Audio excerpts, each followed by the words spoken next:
چلو در رسول پہ چلتے، آؤ حضور کی بارگاہ۔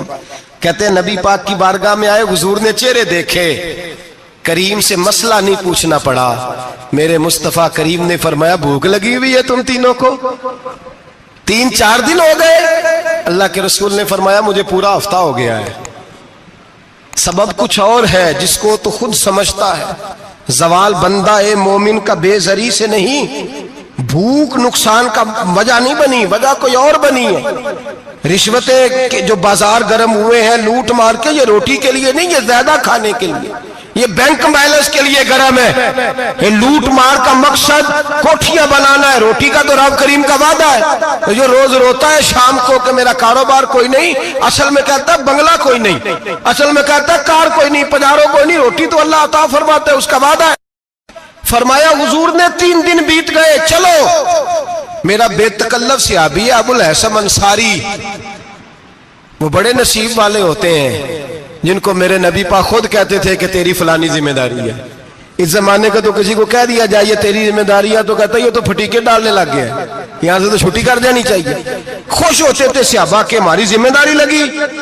کہتے ہیں حضرت ابو الحسن انصاری کے گھر گئے، نبی پاک نے فرمایا بھوک بڑی لگی ہے، کھانا لا۔